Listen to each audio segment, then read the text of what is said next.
எண்ணெயால் அபிஷேகம் பண்ணப்பட வேண்டும். இன்னைக்கு சொல்லுங்க, என் தலை என்னைக்குமே எண்ணெயால் அபிஷேகம் பண்ண வேண்டும். அந்த அபிஷேகமானது உங்க தலையில தேவன் கைய வச்சு அபிஷேகத்தை பண்ணிட்டா, உலக பிரமாண மனிதர்கள் மத்தியிலையும் உலக பிரமாண ஜனங்க மத்தியிலையும் உங்க படிப்போட காரியத்திலையும் உங்க வீட்டோட காரியம் உங்க தொழிலோட காரியத்திலையும் நீங்க எடுக்கிற எல்லா முயற்சியும் உங்களை தேவன் அபிஷேகம் பண்ணிட்டா, அந்த அபிஷேகம் தலை மேல வந்துருச்சுன்னா நீங்க அப்புறம் ஆசீர்வாதத்துக்காக ஜெபிக்க தேவையில்லை. சத்துரு போட வரணும்னு அவசியம் இல்லை. ஏன்னு கேட்டால் எனக்குள்ள என்ன இருக்கு? அபிஷேகம் எனக்குள்ள இருக்க ஆண்டவர் சொல்ல சொல்ல அவருக்கு கீழ்ப்படிய ஒரு மனுஷனை உயர்த்தி கொண்டிருக்கிறார்.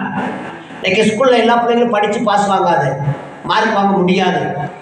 ஆனா உண்மையிலே சொல்ற டீச்சர் சொல்ற காரியத்தை கேட்டு கீழ்ப்படிஞ்சாலே, படிக்கிறதுனால அதுக்கு என்ன செஞ்சிருவாங்க?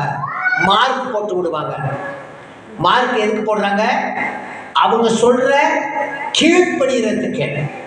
அப்போ ஒரு ஸ்கூல்ல ஒரு சர்டிஃபிகேட், நல்ல சர்டிஃபிகேட் வாங்கணும் அப்படின்னா அங்கே ஒரு நல்ல பிள்ளையாக இருக்க வேண்டும், நல்ல ஒரு மனிதனாக இருந்தால் தான் அந்த காரியத்தை பெற்றுக்கொள்ள முடியும்.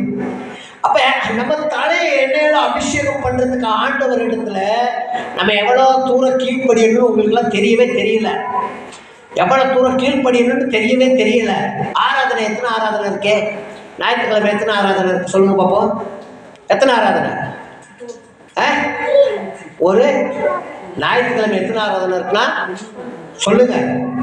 எத்தனை ஆராதனைகள் அட்டன் பண்றீங்க? துதி ஆராதனை முடிச்சு ஜபத்தோட பாடல் ஆராதனைக்கு போறதுக்கு முன்பதாக வர்றவங்க ஒரு ஆராதனை இழந்துடுறீங்க. புரியுதா உங்களுக்கு? துதி ஆராதனை ஜபம் முடிச்சு பாடலுக்கு போறதுக்குள்ள ஒரு ஆராதனை இழந்துடுறீங்க. பாடல் பாடலுக்கும் வரல அப்படின்னா அடுத்த ஆராதனை இழந்துட்டு அப்புறம் அதுல இருந்து என்ன எவ்வளவு ஓட்டம் ஓடுறீங்க?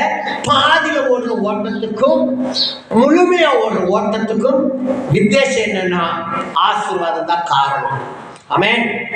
ஆசீர்வாதம் தான் காரணம். நீங்க எவ்வளவு தூரம் நெருக்கப்பட்டு அவரை தேடுறது, சோகமாக கோபமாக ஒருவேளை கசப்பா தேடினா கூட எங்க போயிட்டீங்கன்னா அதனால முழுமையா நீங்க ஆராதனையில் என்ன செஞ்சிட்டீங்க?